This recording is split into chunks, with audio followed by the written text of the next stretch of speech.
Yes, so then first I want to thank you for your kind invitation to contribute to this session and to this meeting of Carotid India 2020.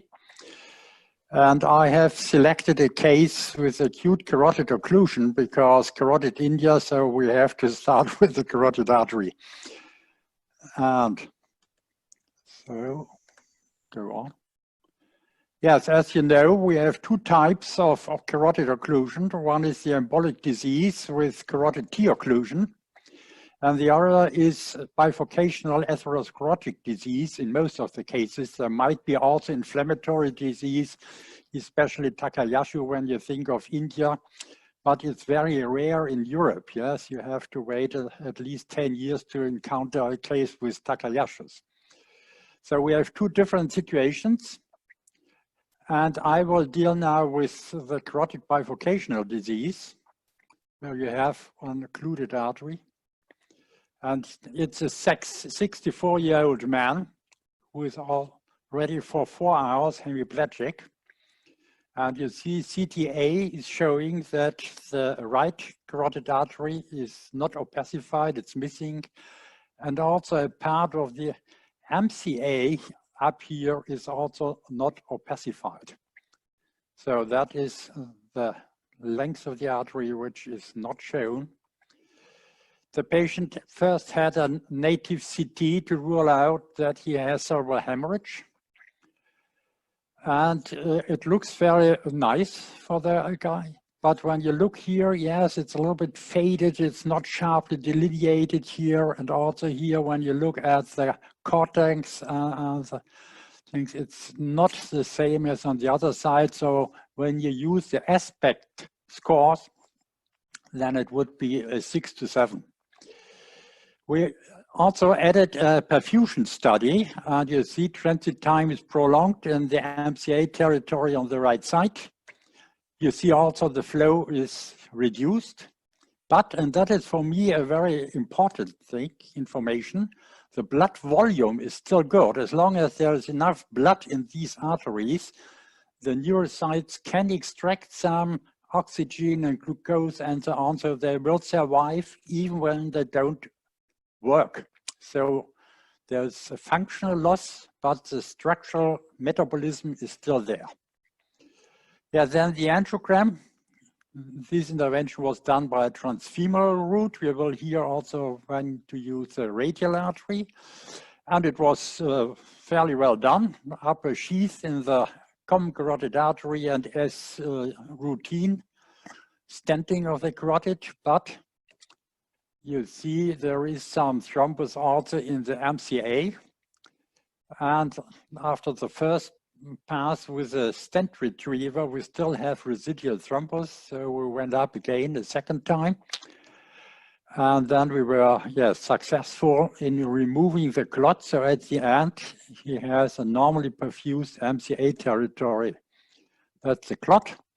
Yes, the paresis disappeared completely. He was then under antiplatelet drugs. He was a lucky guy because he had an attentive, well-informed wife who called the emergency physician in time. And you see the result and also the follow-up. So we had a follow-up CT angio, and you see that's very fine here in the carotid area, not much calcium in that case. Now some remarks to the technique of carotid thrombectomy. I use a balloon-tipped sheath, which is placed in the common carotid. The thrombus is crossed by guide wire and microcatheter. We use here a neuro guide wire, but you can also use a coronary O14 guide wire. I don't like the coronaries in the cerebral territory, but in the neck, it doesn't matter. The tip of the microcatheter is then placed a little bit beyond the occlusion. The guide wire is removed, it's changed, and the stent retriever is positioned more or less at the level of the thrombus, a little bit farther in.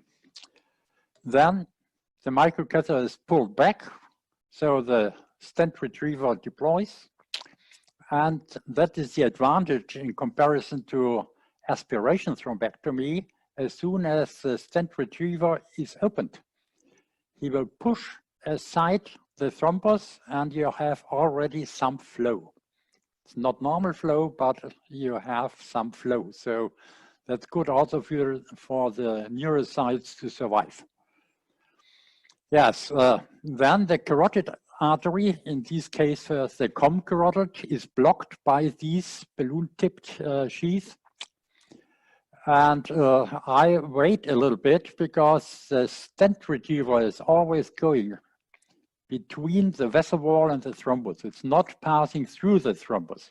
Therefore, wait a little bit so the stent struts can dig into the thrombus and it's then easier to get it out. When we have blocked the common carotid artery, we have no prograde flow anymore.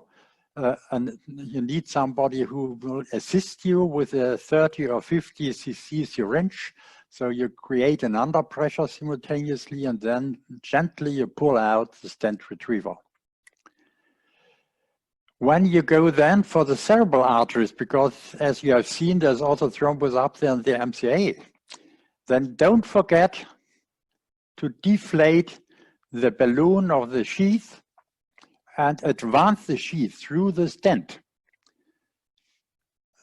Because when you don't do that, you can have a problem that when you pull back the stent retriever, it will hook in the stent and can even pull it off, then you have lost your stent retriever. Yes? Therefore, advance it through the stent meshes of the carotid stent and then go on to the cerebral arteries. So keep in mind, earlier recanalization improved the outcome dramatically. Functional imaging is more important than the time window. The time window is not reliable. And a short door to CT to angio time must be achieved. Best is about 30 minutes, but you should organize it so at the end you are below 45 minutes. And there is no, I'm the hero. It is a close team cooperation. You need the neurologist, the radiologist, the cardiologist, the interventionalist, and so on. So thank you very much for your attention. It was an excellent, crisp and to the point presentation, Klaus. Thank you so much for presenting this to us. And so we will open this for discussion and take comments from our experts. And one point which I noted, Klaus, was that did you prefer to put the carotid stent in the internal carotid before your retriever has been pulled out, or what is the sequence on that? Yes, yes. First, I stent the carotid when it's a bifurcational disease. Yes, it's different with carotid T-occlusion where you go up and do thrombectomy first. But in this case, I first place a stent at the carotid level, bifurcation level, and then do the thrombectomy. Comments from Dr. Priya Jagia? I'm Dr. Hazra here. Yeah, Dr. Hazra, please. If I'm allowed. I think yes, it's a great case and great learning, but you escaped certain consequences, which is always there in our mind, to embolize the whole thing into the distal bed because he was dependent on posterior circulations as the contralateral is 100%. Why didn't you try the safest one like Penumbra Cat6? You put around 8 French sheath there. Then you put Cat6, and then the tail of the thrombus can be aspirated, rather giving a chance for the thrombus to migrate. So you always can try the Penumbra system here, or any other large bore atherectomy system. So I want to. You can also work with the Penumbra system. Aspiration catheter is a very good option. Often it is the only option when you think of the more distal cerebral artery emboli. Yes, where you cannot reach it so easily with a stent retriever. There's aspiration very helpful and a very fast procedure. But also here you have to be careful because when you have fixed the thrombus on the tip of your aspiration catheter, you can lose it when you pull it down, or you can lose a part of it. So it's not always one passage and everything is clear. Okay. So the risk And with another question would be naturally also, yes, what is with thrombolysis? Do you use Yeah, additionally thrombolysis, yes or no? I use it when it is far up in the cerebral artery, not in the carotid, because that's a very big clot and it will need hours and hours to dissolve that, so it's not very helpful. Yeah. So we have a comment coming from Dr. S.R. Vallabaneni, our vascular expert from Liverpool. Welcome to you, Dr. Vallabaneni, and maybe we'll have your comment. Thank you very much indeed. That was an excellent presentation. I really enjoyed it.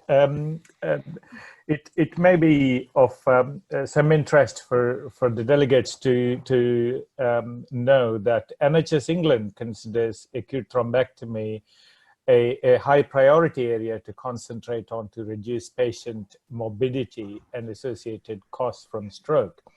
We're having great difficulties in England to get the patients who are presenting to various different acute centers with TIA or stroke as quickly as possible to the regional thrombectomy centers.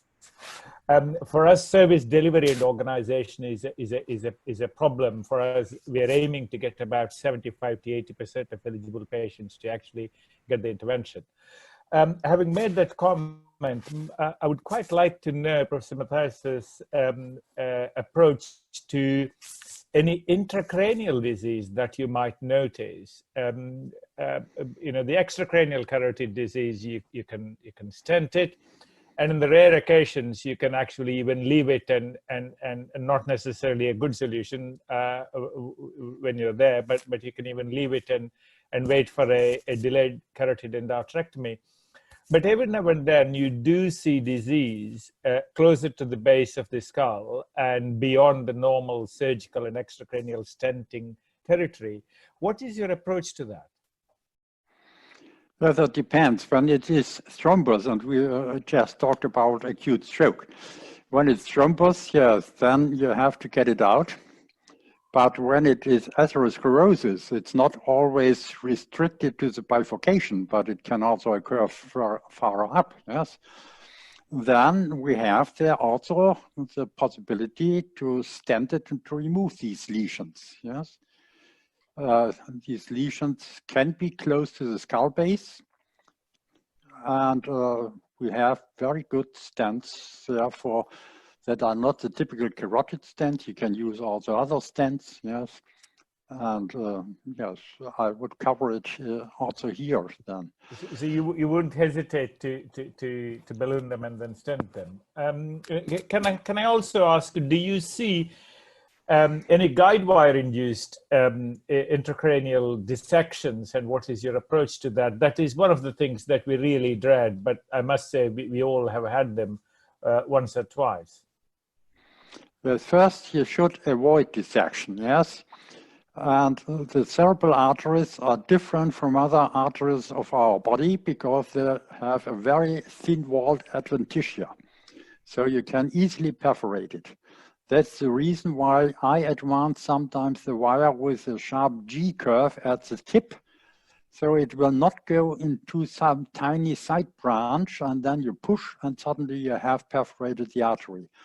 When you have this G curve, then you can advance it without being anxious, yes. Then never use force. You have to work gently with these devices not to damage cerebral arteries. So spontaneous dissection of cerebral arteries, it's more or less rare.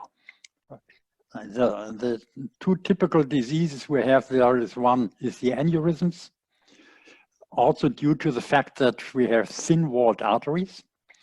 And the other is then the AVMs, where we have, yes, to occlude the feeding arteries, so embolization treatment. With the aneurysms, we also have two options. The older one is coiling, but then you need a good neck. When you have not a good neck, it's much better than to place a microcatheter in the aneurysm, and with a second access, you bring in a stent which will cover the neck of the aneurysm, and then later on you can coil it. So the second microcatheter is then between stent and vessel wall with the tip in the aneurysm, and you start then coiling. Then you will not lose a coil or embolize a coil in cerebral artery. So these are the two disease entities we see more or less frequently. All the other things are rarities. Yeah. So we have a question from Dr. Robbie George. Robbie, would you unmute yourself and pose your question to Dr. Claus? Thank you, Dr. Atul. Dr. Claus, that was a fantastic talk. It was very illuminating. Can I ask, anatomically, when you look at the imaging, what would make you worried that this is not going to be a straightforward case, or this is not going to be a case that is going to do well with an attempt at a thrombectomy? Yes, when you have a carotid occlusion, we have mentioned these two entities, the embolic disease with carotid T, and the other is carotid bifurcational disease. But as already mentioned, there might be also dissection. And when you have a dissected carotid artery and it is occluded, then you can run into the risks that you enter with your devices the wrong way, not the true lumen. And that you have to find out, otherwise you make it worse than it was beforehand. So that is one of the things. When you have no way to find the way, you can also be a little bit more, inventive. You go from the contralateral side up. You place your microcatheter and wire from the right to the left side, and then you come from up to down. You catch the tip of the wire with the snare, and then you have the true way, the true lumen. Yeah? So also there are some tricks which you can use, but that is rare, very rare, that you need it. So we will have only two more comments quickly in this presentation. So one, I have a raised hand by Dr. Rahul Jindal, and then after that I will request Dr. Priya Jagia to make a comment on imaging. Right, Rahul, your question. It's a very nice talk, and it's a very interesting case in the clinical scenario. A short question: how will you change your management in terms of a time of presentation after the acute stroke and the amount of brain damage, what you see on an MR? Because, how will it post-operative, prevent the post-operative reperfusion injury? How will you manage that?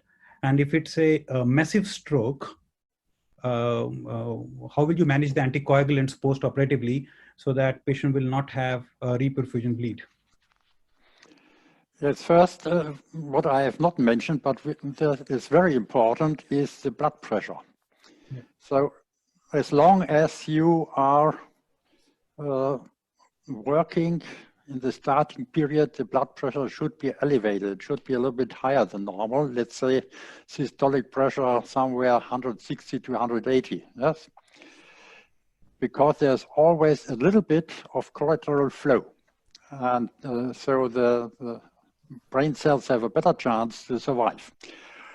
But as soon as you have opened the vessels and you are in the state of reperfusion, then you have to get the blood pressure down. The patient is in the bed, so it's no problem that he will get vertigo and will drop to the floor. He is lying in bed.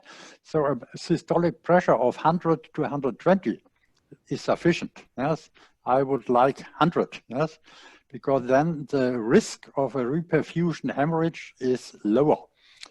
That risk is even given when you treat not only acute stroke, but also when you have to deal with a patient with a very tight carotid artery stenosis. You also can have then, when there was not a good collateral flow from the other side, contralateral flow, then you also have that risk. It's rare, but it happens that you get cerebral edema and even bleeding with a simple carotid angioplasty and stenting. So that is, the blood pressure must be controlled. That's very important, I think. Yes. And the other thing, therefore, I give not too much heparin. There is in all the fluids we give, there is some heparin, but I'm not giving him 10,000 units of heparin from the start on, because also that increases the risk of bleeding. And then you have, yes, to see why has this patient these occlusion. Most, when it's the cerebral arteries, in most cases, these patients have a heart problem. They have atrial fibrillation. That is the most frequent cause. So in the long run, he needs anticoagulation, the patient. Whereas when it's only the carotid, then you can work with anticoagulation medication, with aspirin or clopidogrel or similar things. Yes, that is no problem. But when it is coming from the heart, it needs a different medication. While we take the last comment, Shri, can I request you to start sharing your screen? And can I take a comment on imaging, the imaging protocol quickly in the next 1 minute, briefly? Dr. Priya, would you like to unmute you, and then Dr. Mona? Yes, good evening, Dr. Atul. And can you increase your audio? Yeah. Yeah. That was a wonderful case, Dr. Klaus. I would like to ask you actually for regarding your acute presentations. So whenever you have a patient with acute stroke, so how do you go about the imaging? Do you I mean, go for the CT, or you directly take in, what about the carotid? We have organized that in our town. First, that the emergency physicians bring the patient only to, or the ambulances bring it only to hospitals where you have a stroke center and this treatment is performed. That's the first point. Then we went to the newspapers and the TV, our local TV, yes, to inform the population. Therefore, in my case, it was the wife of this gentleman, yes, who said, oh, something is amiss, and I called the emergency physician, so they didn't lose time there. That's also important. Then the emergency physician is calling the hospital, so when the ambulance arrives, the neurologist is already at the door. The stroke neurologist, yes, looks at him. And we have already one CT unit free. So the patient goes directly from the ambulance to the CT table, not to lose time. Then we do a native CT, because that will show us, yes, is that already an older infarction, demarcated? Is there cerebral hemorrhage? And you can use this aspect score then to evaluate, yes, the stage of the development of this stroke. Because in the beginning you have only functional loss, but the cells are still alive even when they don't work.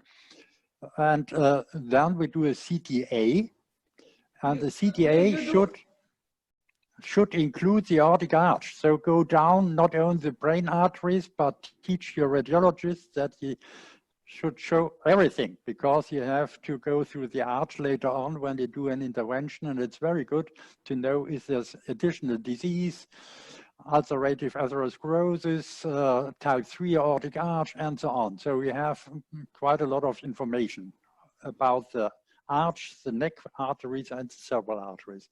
When I have that, and in this case, we added also a perfusion scan. That's not always necessary. You can also go on when the time window is very small and there's no other problems, then you can go on immediately.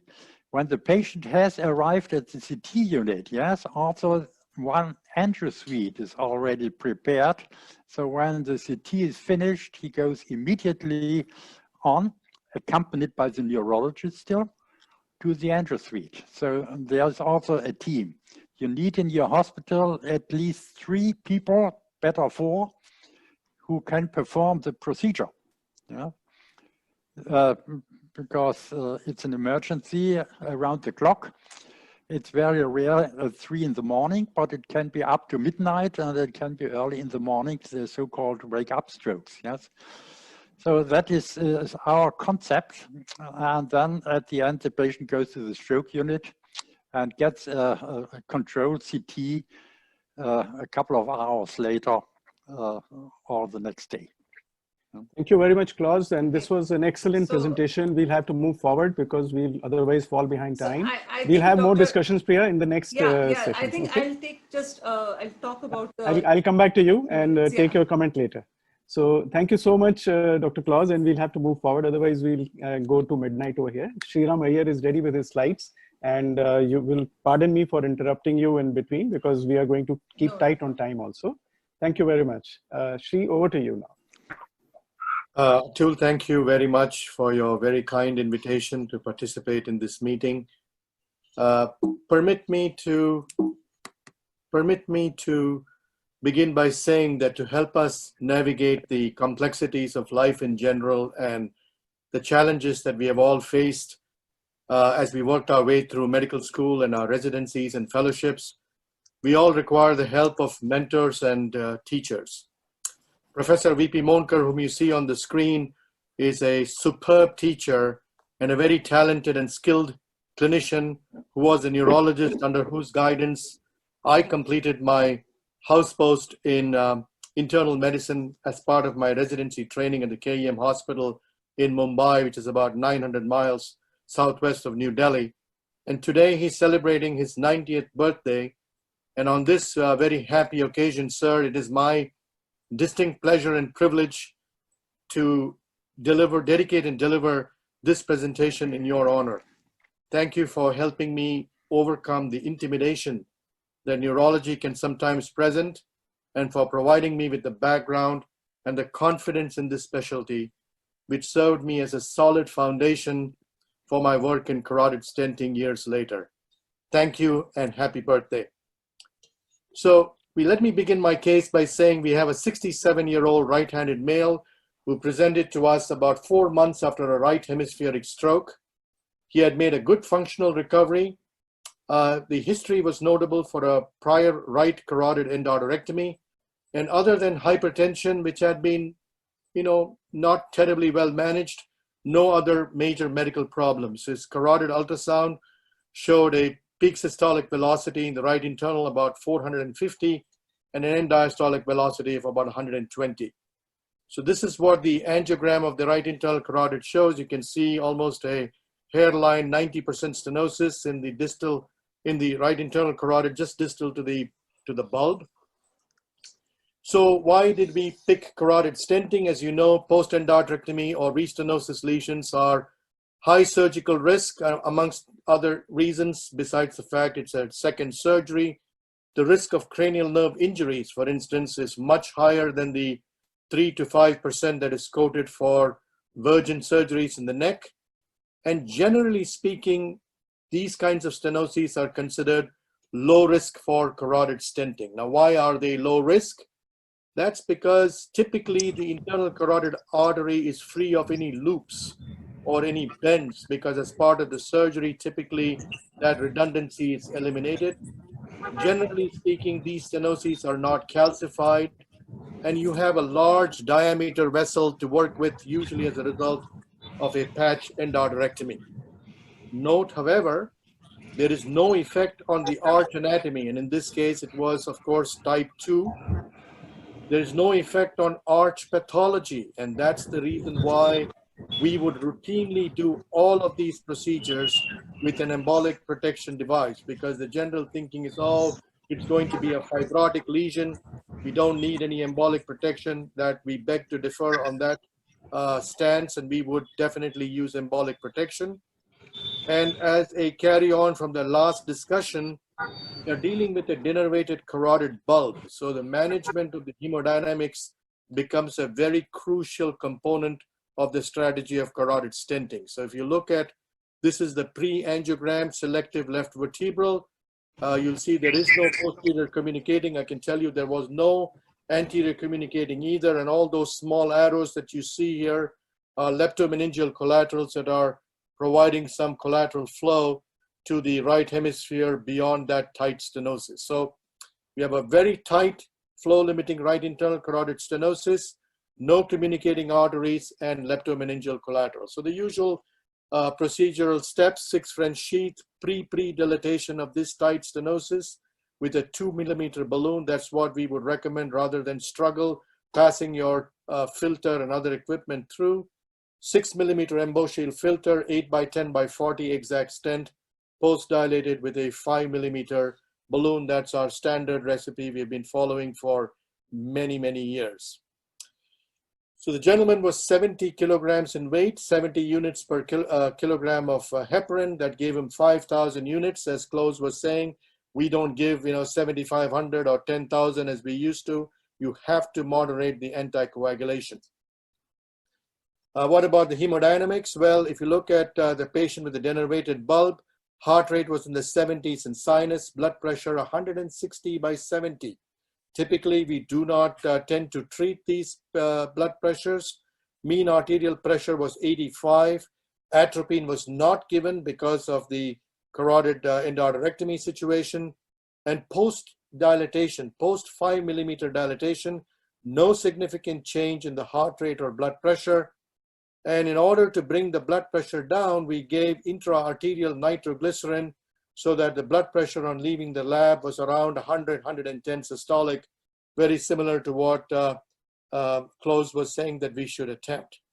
So this is a very pleasing picture. We all seen this multiple times. So this was what the patient left the cath lab with. 4 hours post-procedure. Patient complains now of a right frontal headache, 1 episode of vomiting. The neuro exam was non-focal, and this is what the CT of the head showed.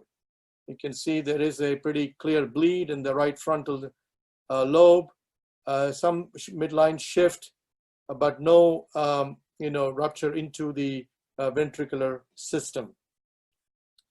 Fortunately for this patient, he never lost consciousness. Usual supportive measures of aspiration precautions, isotonic hydration. We start these patients on anticonvulsants as part of a protocol that we have. Typically, cerebral hyperperfusion, as we'll talk in a few minutes, a generalized seizure is a problem. And fortunately, he made a good, complete functional recovery, and he was sent to rehab. So hyperperfusion simply means the brain has lost its ability to auto-regulate the perfusion pressure in the microcirculation, cephalad to a critical stenosis in the internal carotid artery. So no matter where your systemic pressure is, typically what the microcirculation sees as a result of autoregulation is within a very narrow band, and that is lost in cases of hyperperfusion. It's a recognized complication of both stenting as well as endarterectomy, and of course, even the best embolic protection devices is not going to protect the patient from this particular problem. Now, in terms of terminology, there are 2 things that you need to keep in mind post-reperfusion. One is cerebral hyperperfusion. This does not need to be, and usually not accompanied by any neurological sequelae. It simply means if it's more than 100% increase in the blood flow compared to baseline, that then puts the patient at cerebral hyperperfusion. Cerebral hyperperfusion syndrome, or CHS, that is hyperperfusion with neurological sequelae. So as we said, most often these patients are asymptomatic. Typically what you see is ipsilateral headache of varying severity. Symptoms usually start in the cath lab immediately after procedure, but we have seen it delayed as much as about 3 weeks post-procedure. Usually resolves within 48 to 72 hours. Non-focal exams, occasionally you can see generalized seizures. Injury manifesting as intracranial bleeding, fortunately, is low. It's somewhere between 0.5% to 1%. And these predictors of intracranial bleeding are a severe subocclusive ICA stenosis, extracranial carotid, isolated hemisphere, no ACOM or no PCOM, relies completely for supply on these small wispy leptomeningeal collaterals on the background of hypertension. Our post-endarterectomy case, unfortunately, had all 3 of these risk factors. As you saw, very severe stenosis, isolated hemisphere, and hypertension. Treatment is mainly supportive. If you need to lower the blood pressure, labetalol or clonidine is recommended because it can reduce also cerebral perfusion pressure. Vasorelaxation increases the cerebral blood flow. So one thing keep in mind is do not use nitrates. We use nitrates here for a combination of things. There was a little bit of spasm, and unknowingly we gave these patients intraarterial nitrates. Anecdotally, they've used corticosteroids, barbiturates. Use of mannitol is controversial. So I'll leave you with these management issues. Anticoagulation. What should we use? Should we use heparin? Should we be using something like bivalirudin? Amount we talked about. Should we be thinking about reversing the heparin with protamine at the end of the case? What should be the optimal intra and post-procedure hemodynamics? What should be the ideal BP? Because especially the patient has got contralateral disease. If you lower the blood pressure too much, the patient will start having symptoms because of the contralateral hemisphere. So unfortunately, no good answers, because fortunately, these problems are rare. But I do want to share with you this case as part of my presentation. Thank you very much for your very kind attention. That was an excellent case. Actually, so many challenges also. So the basic idea was to first, why did you choose this for a carotid stenting? Would carotid endarterectomy would have been a preferred choice in this case, which you have stated. Let's take an opinion from one of our surgical colleagues, Dr. Yugal Mishra, and then Dr. Rawal Jindal. And then we will come to the discussion on the cerebral hyperperfusion syndrome. Thanks, Atul, and thanks to Dr. Iyer. I do have one case out of maybe around 400 carotid endarterectomy I performed. One of the patient I do have a same kind of, the post-endarterectomy hyperperfusion. And this was around 10 years back. The gentleman had a very critical carotid stenosis, maybe somewhere 99%. And the question which I'm going to ask Dr. Iyer is, can we predict in a given situation by some investigation to know that this particular patient, because of the criticality of lesion, may land up into the hyperperfusion?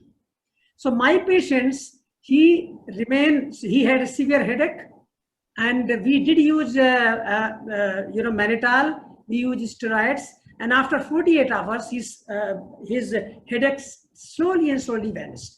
And after 48 hours, he had a absolutely good recovery.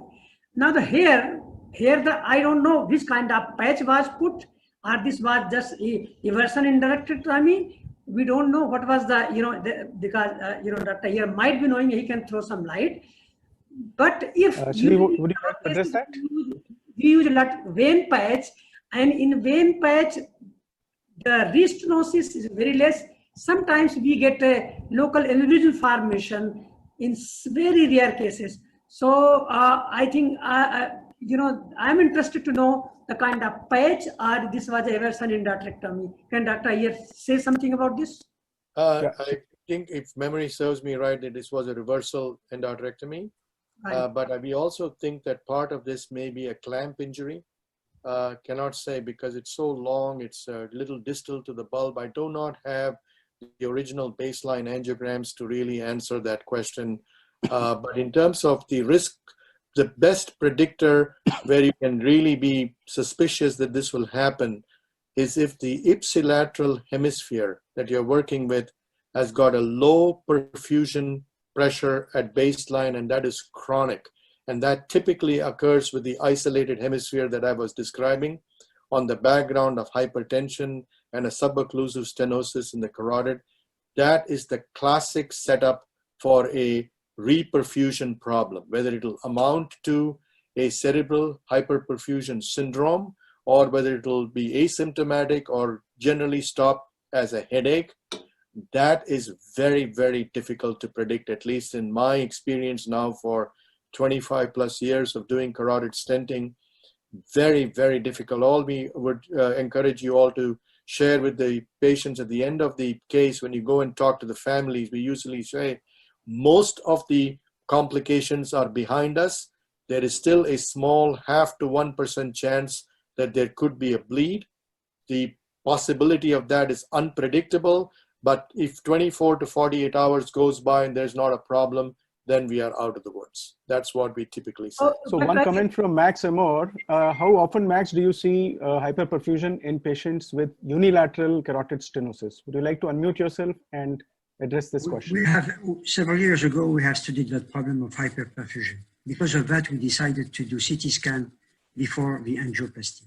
We would do it in the 38 hours or 24 hours before the procedure. The reason is that we have noticed that the injection of transparent medium could create in a hypoperfused brain a hyperperfusion secondary and a bleeding. So we think that a safety measure is really to see the brain by CT scan or MRI before doing the case, because there is always a time delay between the day you diagnose the lesion and the day you perform the angioplasty, and you have silent ischemia or silent infarct that could occur during that period. So I think it is a safety measure really to see the brain before doing a case. And in our hospital, no carotid angioplasty is performed if this examination is not performed. So I think it is absolutely a safety measure. Of course, we have some hyperperfusion, but independent of what you say is that we work with a low pressure because we think that hyperperfusion is favorized by hypertension. So in the reality, we didn't notice so much. And the first thing is that sometimes what is described as hyperperfusion is a showering of emboli that really favorized this kind of evolution.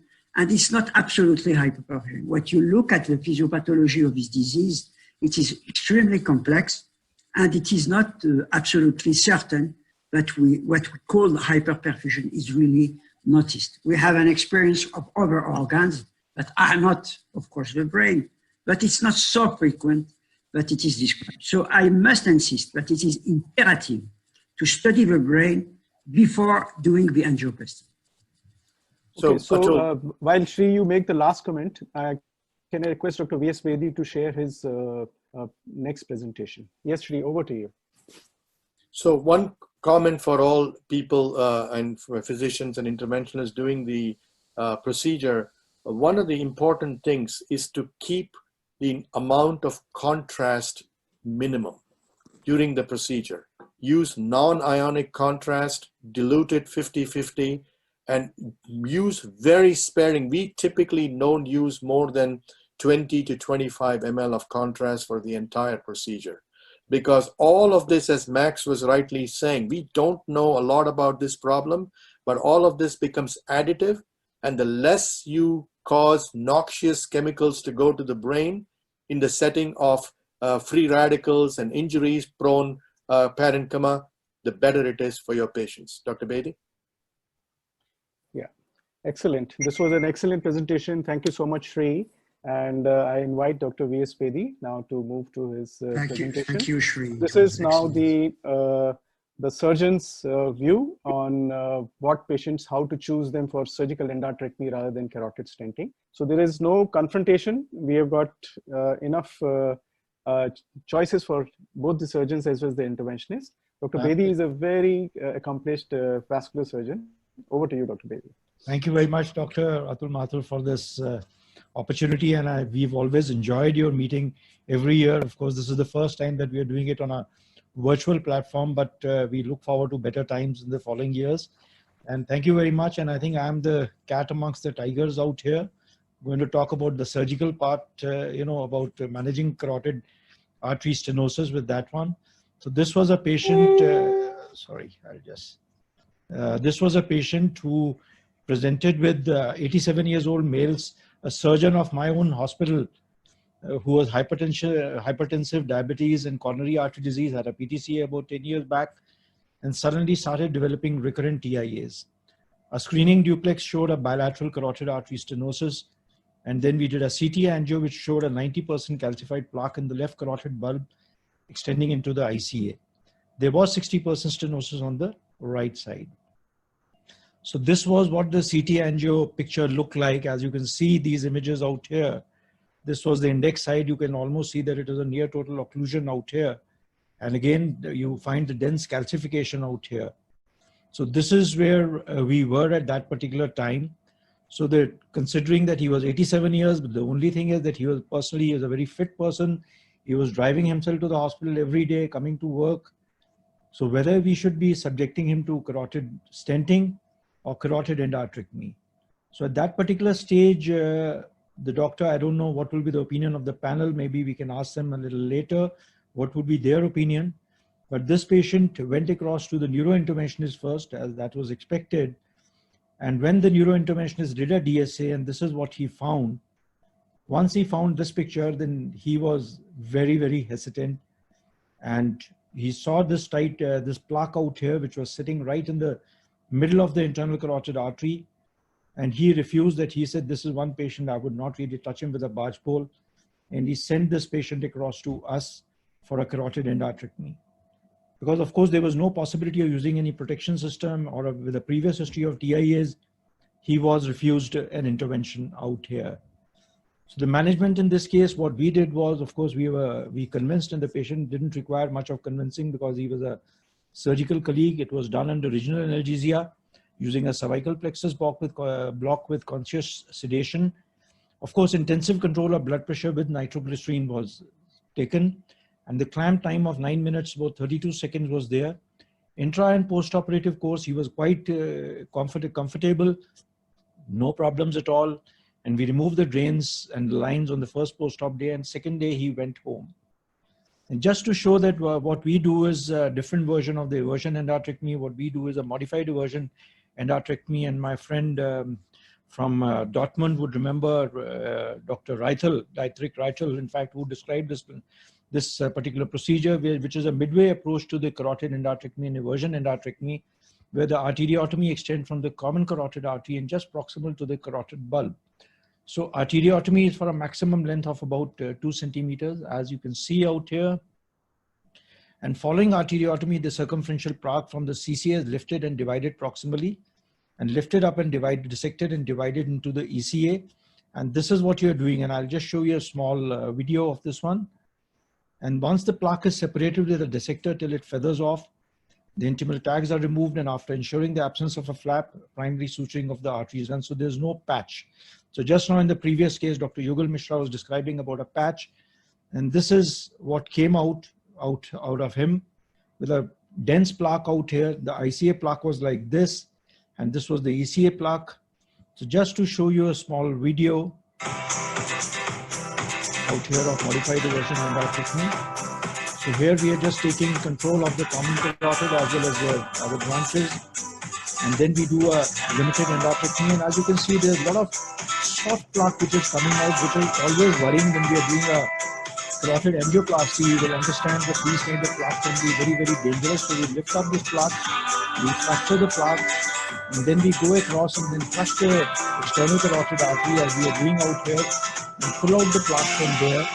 And now you can see that now the only plaque which is lifting up is basically the internal carotid artery. At this stage, we loosen the sloop from the internal carotid artery and gently pulling the plaque downwards laterally. You keep on separating out the wall, and that is what you got. You've taken out the plaque completely. You remove all the intimal tags. See that everything else is okay. Don't leave any loose material out here from the external as well as the common and the internal artery. And then after that, with just a primary closure, this is what you do. You got flow restored, you check out the blood flow, you do your de-airing and everything.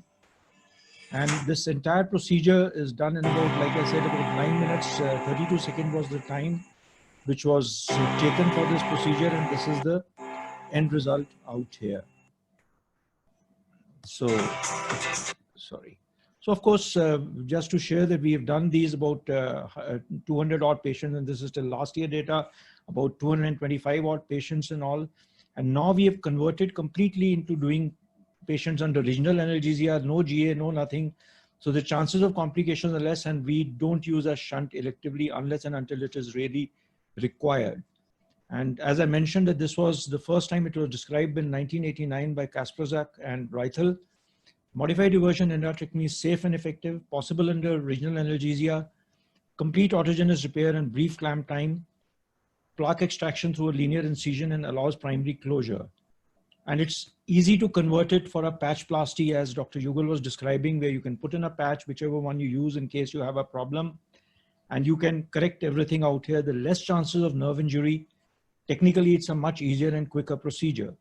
And the overall complication rate, the restenosis and the perioperative stroke mortality is much lower as compared to the other procedures.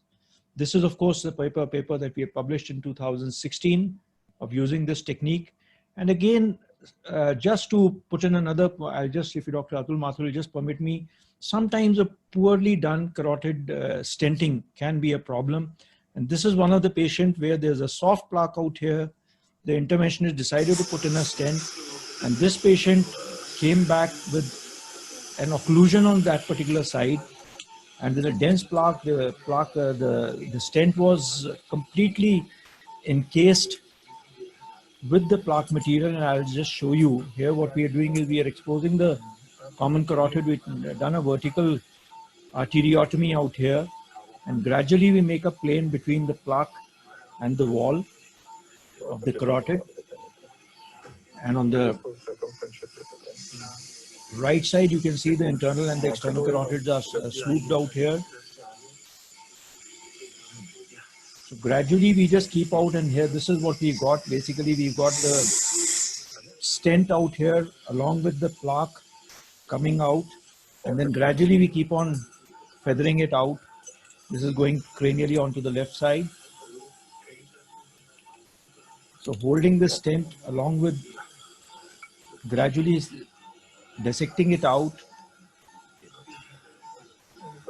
just going around the entire thing.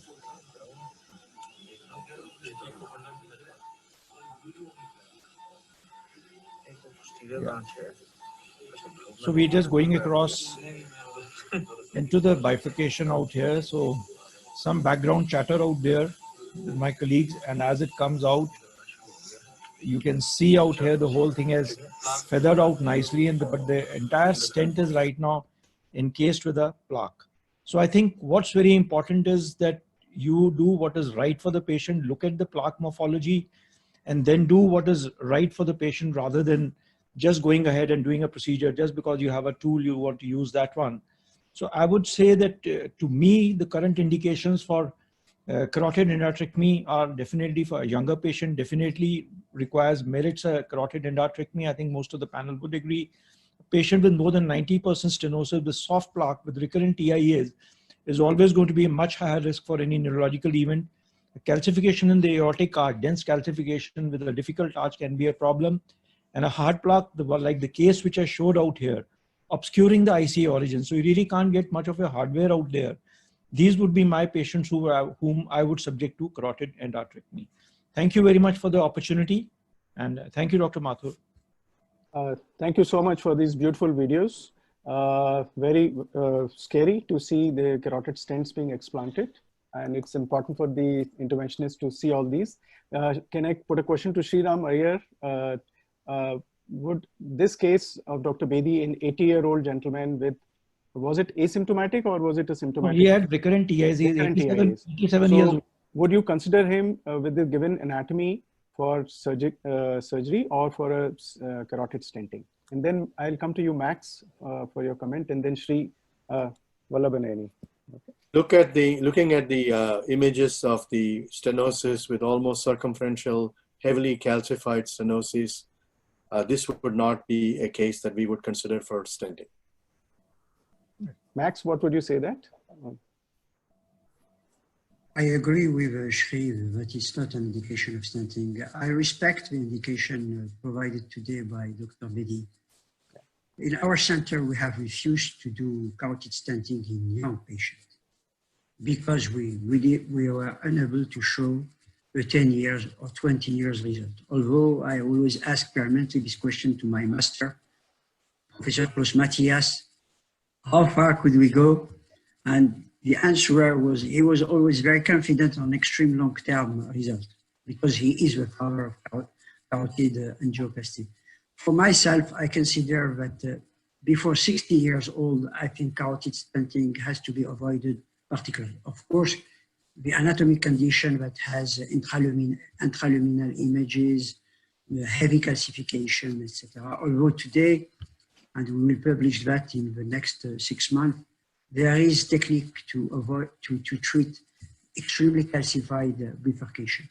But I say, I agree that young patients are not candidates for carotid stenting. Not because it's technically difficult, because we are unable to assure long-term results. Second is that we were always against long stent. The reason we were against long stent is that we consider that if you have a restenosis that you cannot treat, you are going to have a long segment of restenosis that is going to be difficult to treat and sometimes requiring a bypass graft, carotid to carotid. So because we had some cases in the beginning of our experience, I am really opposed to these people where the longer is better. I consider that longer is not better in patient in carotid. A comment from PK Hazra and then Dr. Ajay Yadav after this. Excellent case, but we are moving with progress and newer ideas. And if you have IVL, though it is intuitive and provocative, and if you have IVERS, if you have TCDs in Dr. Siram's case or this case, and if you monitor these hits and if you see the depth of the calcium, length of the calcium, what you see on the angiography may not be the same as we have done from coronary. The calcium may be different on imaging like IVERS.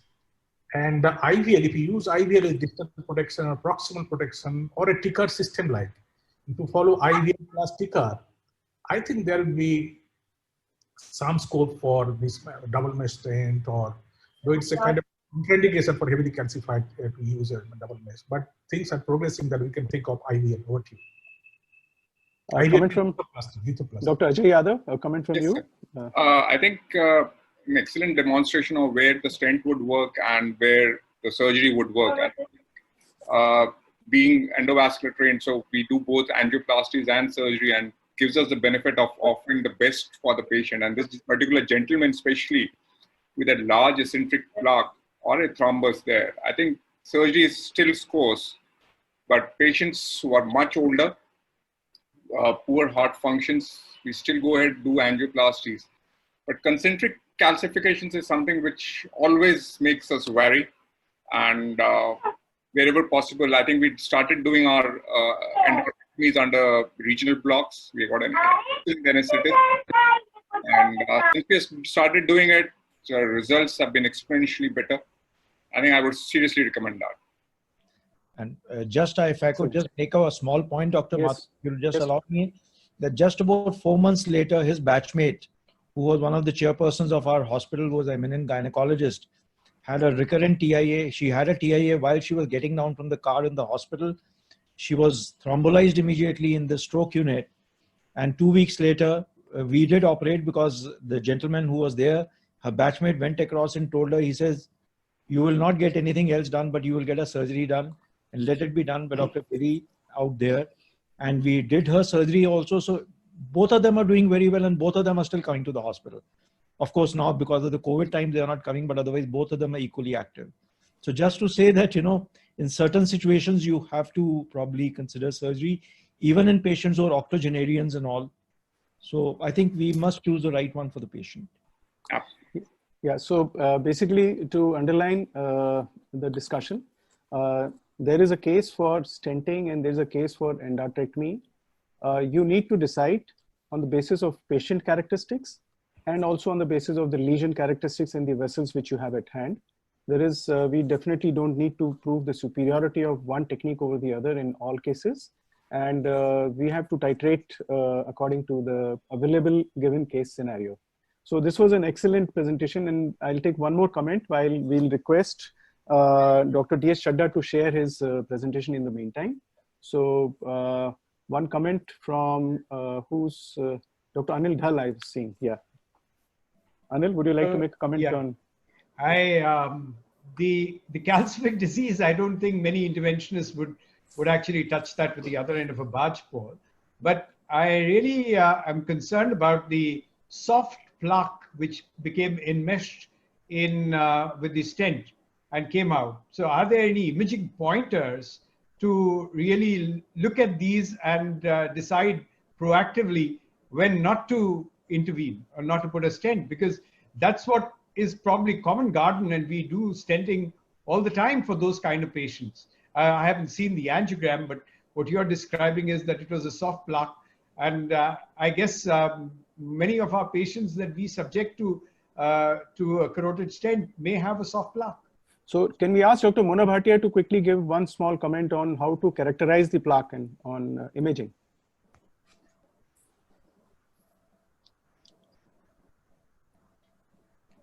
Is Dr. Mona there? No, we can characterize it ourselves. We can. If you use an intravascular ultrasound, but no, we can do an external ultrasound. We can just do a Doppler. Doppler is a very good investigation. As far as carotid imaging is concerned, Doppler is a very, very good investigation, and can be easily. I mean, you can pick up the ulceration, you can pick up the fat and vulnerable calcium. The point I'm making is, Atul, is that what are the features on which you would anticipate that your stent is going to get enmeshed in the plaque and have a disastrous outcome like this one? So my worry would be only when you have a circumferential calcium, a ring of calcium, which is around the ostium at the lesion. And most of the carotid lesions, nearly 60% of the carotid lesions will have some degree of calcium or the other. That does not deter most of the interventionists from not doing these procedures. But where you are concerned about a concentric expansion and your stent will not fully expand, that's where the challenge lies. Dr. Hazra has suggested a few newer options, but they still yet have to be evaluated, like the intravascular lithotripsy. Shriram Iyer, last comment, you had raised your point. You have to unmute yourself. Yeah. Make this one quick comment that the technique of carotid stenting is important as well. There are many operators I have seen all around the world who, in order to avoid the possibility of distal embolization, will not post-dilate the stent. I believe that that is a wrong approach. You have to post-dilate the stent. If you don't, then your long-term consequences, under-expanded stent, things enveloping the stent with a plaque, thrombus, etc., go higher. And on the basis of the technique that I just described, in more than 1,000 consecutive ultrasounds followed by for years together max, we have not seen a significant uptake of restenosis. It is under 1%. So it's a very durable technique, provided you select the correct patients, and the technique is important. Thank you very much. So this was a very thought-provoking and very well presented case, Dr. Bedi. Thank you very much. And so we'll move over to Dr. D.S. Chadda from Bangalore to show a situation where you have a combined problem of carotid and coronary artery disease. So there are a lot of issues involved in this. So Dr. Chadda, over to you. Thank you, Dr. Atul. I'm happy to be back in the carotid meet, and which you conduct so very well. Okay. The slides not moving. Okay, fine. We get to see a lot of multi-site artery disease, and if you have a patient of coronary artery disease, about 9 to 5% of them will have significant carotid disease. And if you have a patient coming with significant carotid disease, be rest assured that almost 40 to 60% of these patients will have associated CAD. So that is how it goes. They go hand in hand. And when you have concomitant carotid and the coronary disease, you will pick up a lot of left main disease. These patients will have poor LV functions, and of course they will be subject to a lot of neurological complications, stroke, delirium, seizures, and neurocognitive dysfunctions. With this background, I will share a couple of cases. My first case is an 80-year-old female who had class 3 angina with normal LV function. Since she was 80 years old, as part of evaluation, she also underwent a carotid Doppler, which showed 90% feature suggestive of 90% stenosis in the right coronary artery. Coronary angiogram shows typical TVD, so all the 3 vessels were significantly involved. And when we did the carotid angiogram, it had about 90% stenosis of the right internal carotid artery. The second case is a 60-year-old male, diabetic hypertensive with class 2 angina, who had inducible ischemia in the apico-inferior and inferior lateral walls with near normal LV function. He had history of TIAs, but he was not very sure of the history and the time, so he was not able to date them very well. So we took him up for an angiogram, again TVD involving all the 3 vessels, and there was some amount of calcification also, and carotid lesion was as is shown on the slide. The right left carotid was normal. My third case is a 65-year-old male with hypertension and dyslipidemia. He had class 2 angina with mild LV dysfunction. He had stroke in 2018. He also had peripheral arterial disease with lower limb claudication on the right side. Coronary angiogram again revealed triple vessel disease. The RCA was filling from the left system, and the RCA had proximal tight stenosis of its place. Yes, it was a completely occluded RCA. And when we did the carotid angiogram, right side 90% and the left side was totally occluded. So he had bilateral disease with total occlusion of the left internal carotid artery, and the right internal carotid was flowing. To summarize, I presented 3 cases. All 3 had TVD. 2 of them had neurological symptoms. The case 1 was asymptomatic, and the first 2 cases had unilateral carotid stenosis, and the third one had bilateral carotid disease. So the question which comes is, what are the treatment options when you have patients with these 3? We've had a very healthy discussion: medical therapy, carotid artery stenting, and carotid endarterectomy. So medical therapy comes to the fore because all these patients need to be on statin ACE inhibitors and antiplatelets, which have shown considerable reduction of the morbidity, mortality with therapy. Do we really need to revascularize? Yes, this question is very important, and it is best answered by the team of doctors, which includes the radiologist, neurologist, and the interventionist. So a multidisciplinary team has to take the decision. The most important fact is that if the patient is asymptomatic and has got more than 50% stenosis, it is best to leave this patient on medical therapy. One need not go ahead and stent because there is enough data as well as guidelines are pretty vocal about it that you don't achieve much. But in case the patient has got symptomatic carotid disease, you need to go ahead and revascularize. In case patient has bilateral disease, that is both the sides have got stenosis more than 80 or 99%, or if he has a unilateral disease with contralateral occlusion, like case 3 which we had, so they need to be revascularized. So prophylactic revascularization is indicated only if the patient is symptomatic. Asymptomatic patients are best kept on medical follow-up. When should we revascularize? That's yet another important question. The timing of revascularization is dictated by the clinical presentation, the level of emergency, and the severity of carotid or the coronary disease. So whichever bed has got is unstable and is which requires immediate attention should be addressed first. If someone has come with recurrent TIs, you need to address the carotids. And if the patient has come with tight ostial disease of the left main, or has got unstable angina, or has had non-STEMI, then the coronary bed needs to be revascularized first. Yes, CABG post-stroke should be delayed. If someone has had a stroke, you need to delay the CABG in these patients if he's been detected to have triple vessel disease, because you need to identify the cause of stroke. You need to let the auto-regulation of the cerebral vessels get back. And there is also some amount of remodeling of the cerebral parenchyma, which takes place over a period of time. So you need to accommodate for these factors.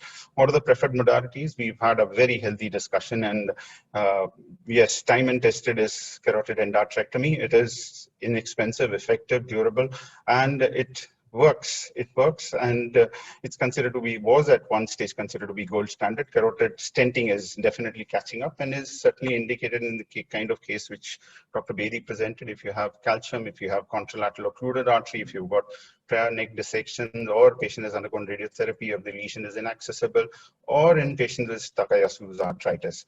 Well, what exactly is the stroke rate difference between these two modalities? Early strokes are very common with carotid stenting, but these are generally silent, but they have been shown over a period of time to increase the mortality by 3 times.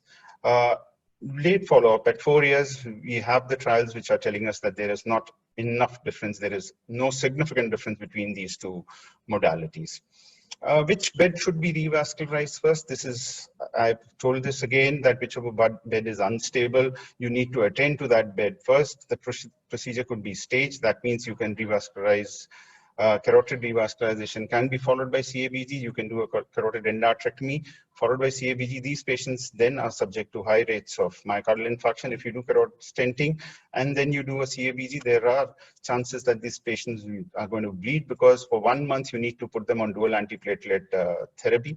Or if you've done the CABG and you're going to subject them later to carotid revascularization, there are chances that these patients can develop strokes. Well, combined procedures are becoming increasingly common, where you can do the endarterectomy as well as carotid stenting simultaneously along with CABG if the patient is going in for that. And these are generally preferred in left main disease, unstable angina, and diffuse TVDs without collaterals.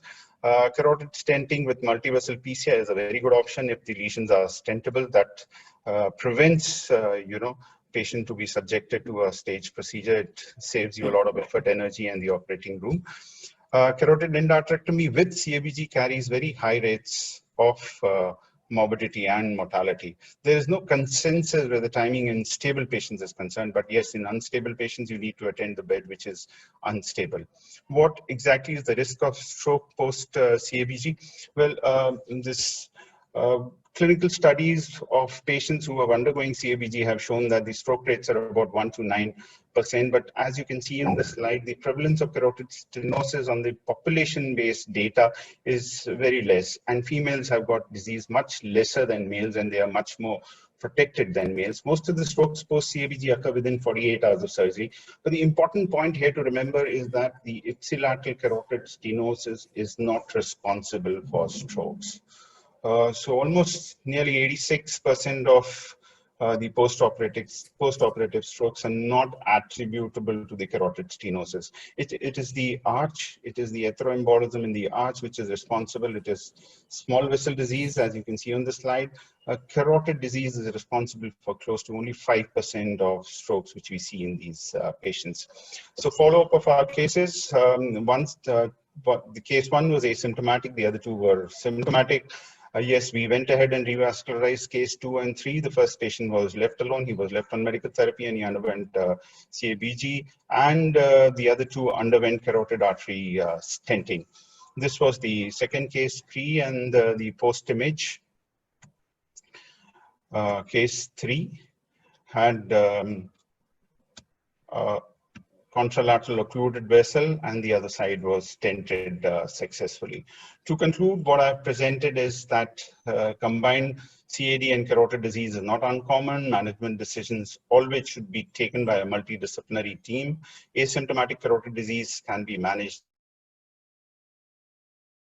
Patients need revascularization, and the unstable bed needs to be treated first. The benefit of revascularization is best within the 14 days of the symptom onset. Yes, CA is considered to be better compared to carotid artery stenting because the rate of embolization or the strokes is much lesser.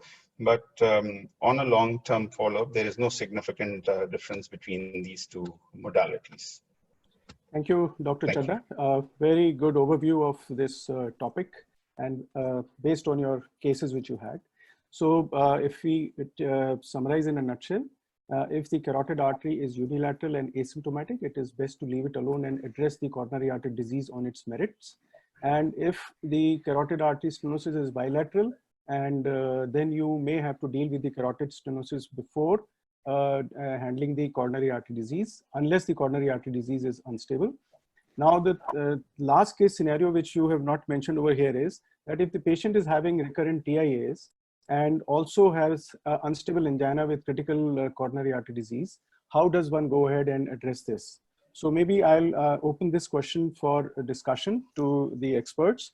Dr. Rajesh Vijayvargiya, if you are there, then please, and I would request you to take up this question, and then we will go over to Max Amor and Sri Iyer. So what I mentioned, Dr. Atul, was that both the beds are unstable. In the same sitting, both can be handled. So that's what I said when you do a combined thing. I made a slide out of that, and I mentioned if he's got unstable angina and TIAs, you can go ahead. If the lesions are stentable, you go ahead and stent the coronary vessels and stent the carotid. And if the patient is undergoing a CABG, you can do an endarterectomy followed by this thing, or you can stent the carotid in the morning and send the patient, wheel the patient to the OT for CABG. So Okay, both Max, the your comments on this, and then Dr. Klaus Matthias. Our strategy is that to consider that any coronary patient as a candidate for carotid artery stenting.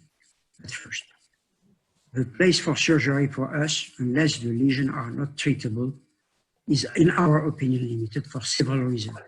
The maintenance of dual antiplatelet therapy, the frightening of patients. Imagine a patient with bilateral carotid stenosis, asymptomatic, with an indication of surgery. He has two life-threatening organs, and the situation is mentally and psychologically extremely difficult. So our strategy is, of course, as Dr. Shada said, is to start with symptomatic stenosis.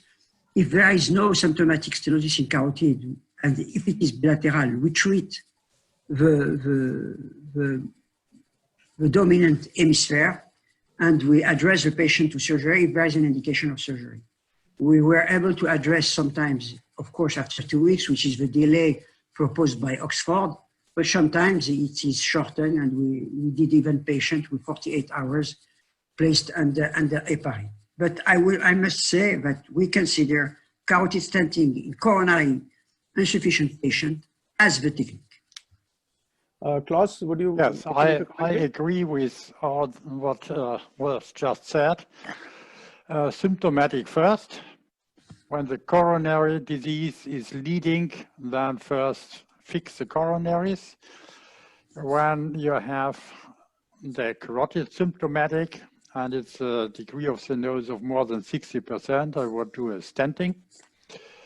When the carotids are asymptomatic, then first fix the coronaries, and then you have time. We treat asymptomatic carotid artery stenosis when the degree of stenosis is 70 to 80% or more.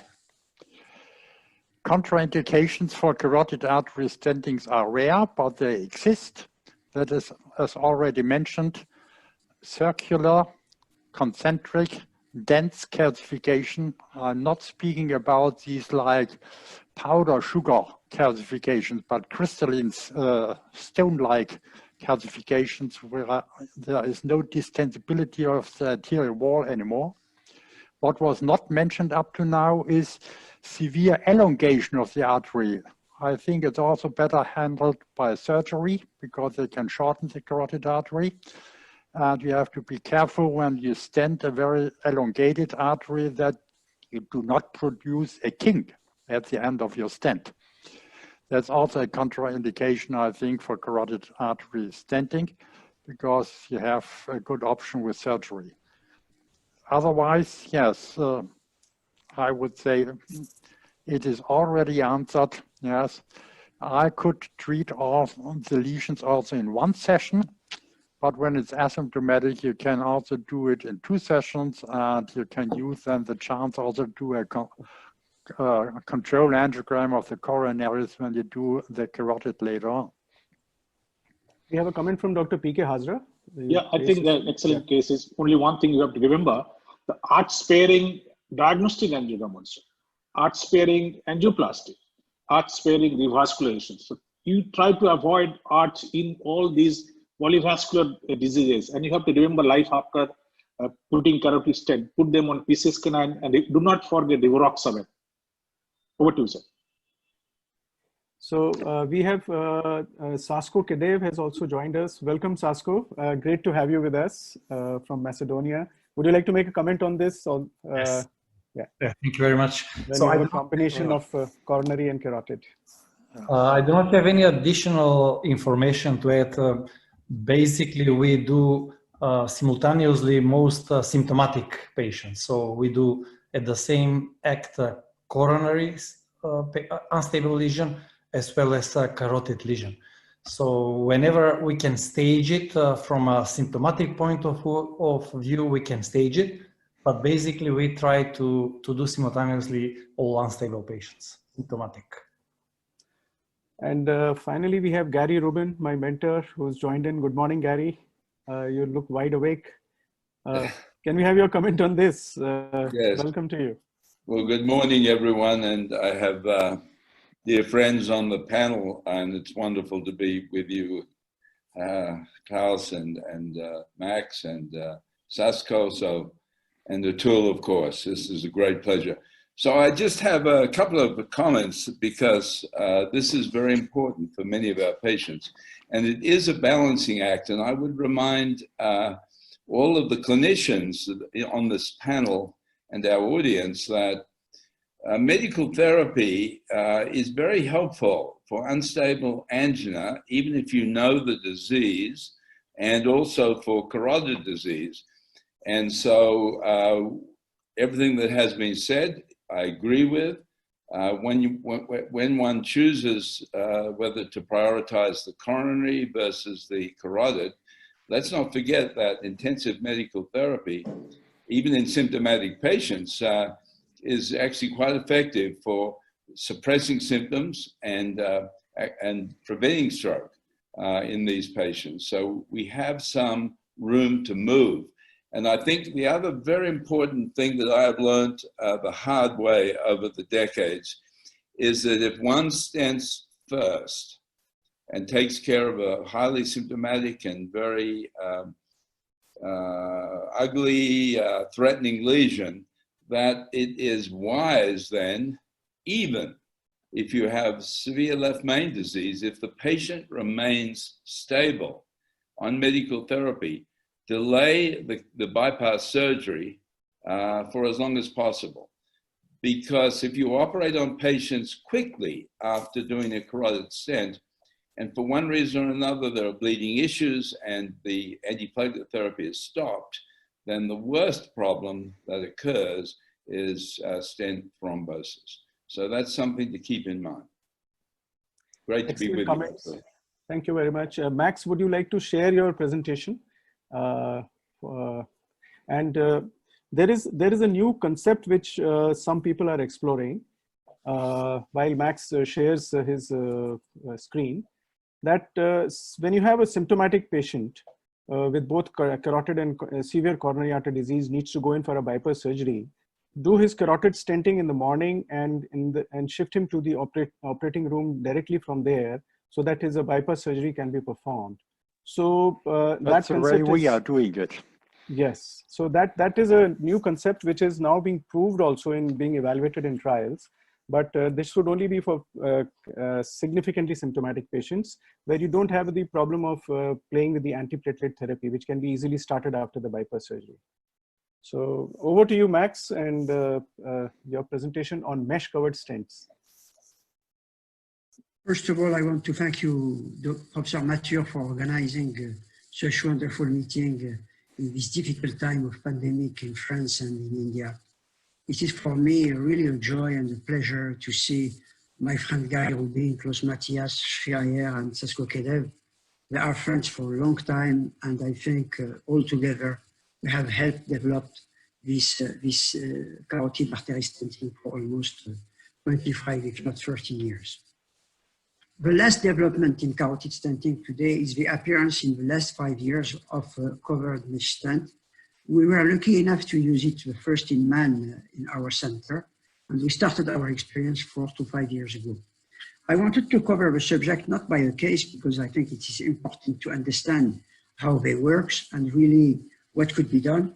So I'm going to review what we know. Of course, everyone is aware about the existence of open cells design, about closed cell design. We show several cases performed in this stent. And the appearance today is really the micromesh stent. I go very quickly. This is a drawing made by my friend Klaus Matthias that have shown very quickly, very early, that there is debris going cross through the struts of a stent. And that the embolic protection device are, of course, able to stop that acutely, but not during the first week. And we know that most of the stroke can occur in the first week, and that was only discovered in the last 10 years. So we have shown in our center by using OCT that when you place a stent, you have some debris going through and collapsing through the stent, showing that what was noticed and postulated really exists. So there is in the market 3 micromesh stents, although there is not anymore, but only 2. So it's easier to understand. How they differ? Are they more easier or more difficult to place than a usual stent? Do they restenoze more? Do they occlude the external carotid artery because of the geometry? Do they require longer dual antiplatelet therapy? And what do we know about the longer term? The core micromesh stent has been stopped, so there is today only 2 micromesh stents in the market. They differ by the cell size, by the composition of the micromesh, and this micromesh, the people have to understand that it could be in or out the stent, the architecture of the nitinol scaffold, and the geometry. So you should know that a Rotsaver could be placed in a 5F device, and the Sigward is only in a 6F, but the cell size is smaller because of the composition of PAT in the Sigward as in comparison to the Rotsaver. Here is in comparison of what we know when you took the old closed cell stent, and of course the open cell stent, showing that really the size of the strut is extremely small. So remember that all the stent frame is in nitinol, but the mesh position is inside in the Rotsaver, but outside in the Sigward. And that it differs in terms of material. It's nitinol in the Rotsaver, it's PET in the Sigward, and this is the size. So I go quickly. Here is the anatomy, just to remember you. The comparative result in terms of conformability of this stent.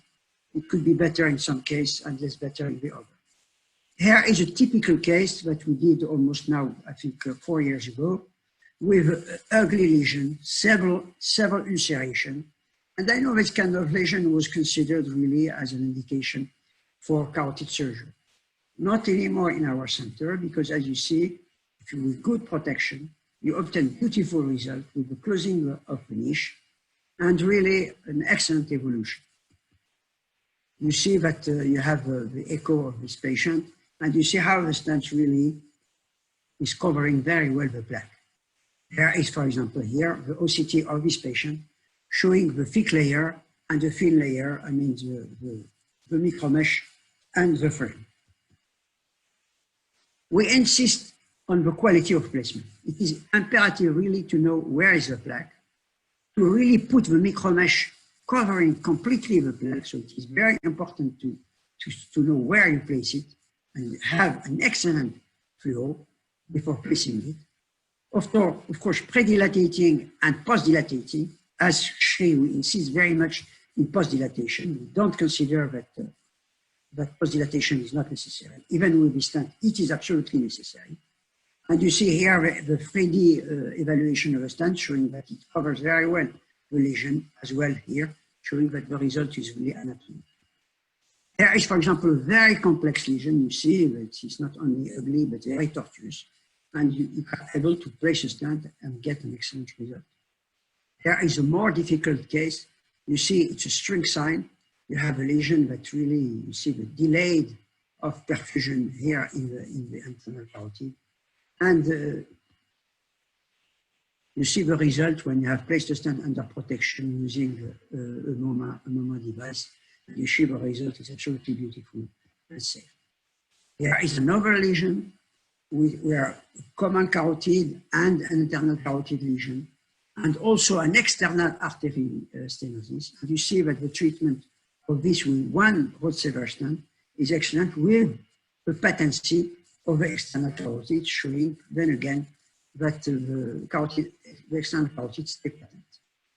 Here is the use of a Sigward in a case where there is no external carotid with 2 lesions, one at the level of the post-endarterectomy and the other one at the level of the ostium, and the placement of Sigward in both situations, giving you a good result. So I go quickly. The only limit of the system of the Sigward is really the frame is inside the cover, and this frame could create a Quell's phenomenon that may be difficult to cross with a retrieval device. That has to be understood and avoided. I go quickly.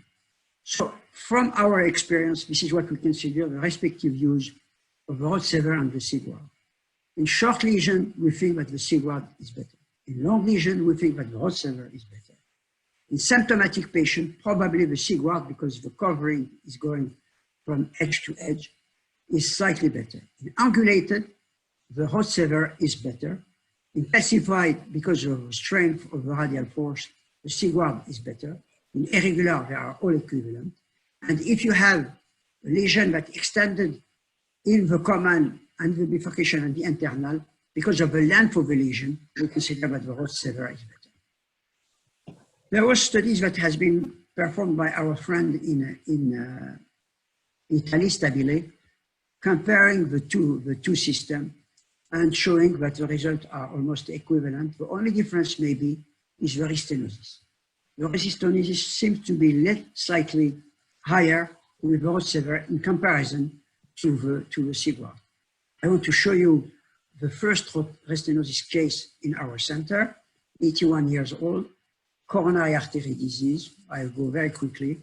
We had a left carotid stenting for symptomatic lesion where we placed an ADAPT stent, and the right carotid artery stenting where we placed a Rod-Sever stent, even a short Rod-Sever stent, 8x20.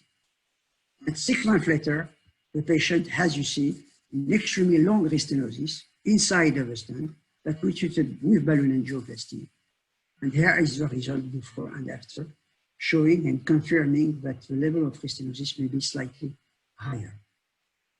So here is the run of the Rod-Sever stent with OCT showing you see this hyperplasia, thick hyperplasia inside of the stent, showing that it's really a restenosis and not a new stenosis. Really, it is hyperplasia that is important. Interestingly, is that the ADAPT stent did not restenose, but the Rod-Sever restenosed in that case. So I go quickly. We have no time. So here is the result after angioplasty. I go quickly.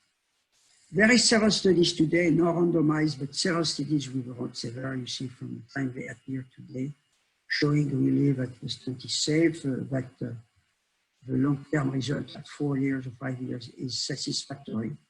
As well as today, the Sigward, you have different results that has been proposed and published in the last 5 years. And I want to go with a presentation of Piotr Muzialek from Poland, presented last week during the ECC, the European Society of Cardiology meeting.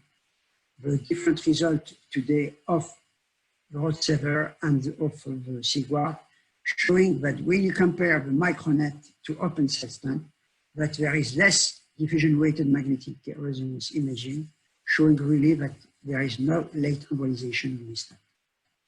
As well as it is followed here during 5 years with excellent 5-year results in the paradigm. So I would say that the carotid, the micromesh carotid stents represent already a progress in the prevention of delayed embolization. The actual results do not demonstrate an increased rate of restenosis in comparison to what we know or external arterial occlusion. But all carotid protection devices are usable with this new stent. And the micromesh stents are not all equivalent, and an accurate knowledge of their characteristics is indispensable for a better selection according to the carotid lesion to be treated. Professor Mathieu asked me to put some tips.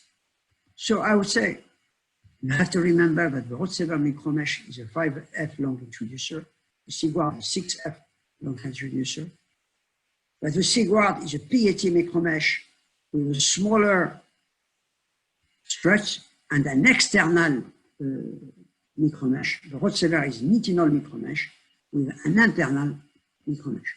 But I feel that all carotid protection devices are compatible with the micromesh carotid stent, and that the vessel preparation, predilatation is necessary before micromesh carotid stent implantation.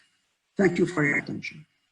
And I would say that if you go to the website in Carotid, there is more than 100 cases, where 20 cases of micromesh stent that you could watch and review what I said here. Thank you, Professor Mathieu, again for your invitation, and that's it. Thank you very much, Max, for this beautiful presentation comparing the types of mesh-covered stents which are being used. In India, we have the C-Guard stent which we have used, and we definitely, because of the small cell size, we find it to be a little more stiffer and not suitable for very angulated lesions. So I'll invite some comments. And Sasko Kadev, you also have been using these mesh-covered stents. And after this, I will request Dr. Gary Rubin to make a comment. So Sasko, over to you for your comment first. Yes, it was a great talk, Max. Congratulations. So great overview. And we have actually heard essentials for a AA mesh stent. We are now actually working and functioning in this new era of AA mesh stent, but we have to be aware of not just advantages, but disadvantages as well. We have heard that we have to avoid longer stents. And coming back to the road saver, one of the disadvantages is that pretty often it comes too long.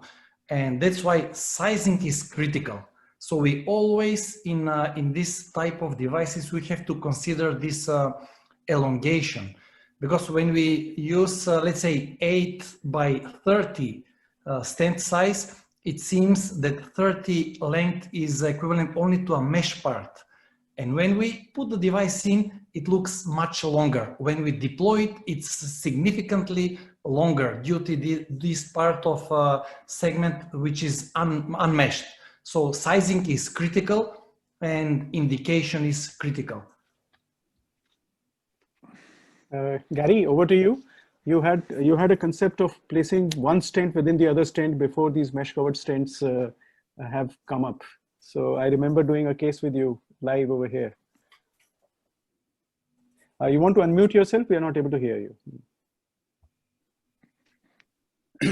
Thanks, Atul. I've been advocating this fine mesh approach for a decade, and I'm delighted to see that we have good devices that have been commercialized, and the experience in Europe has been really quite extraordinary. I am delighted to see now the DWI analysis showing less of these embolic particles and DWI defects. I think that is very positive.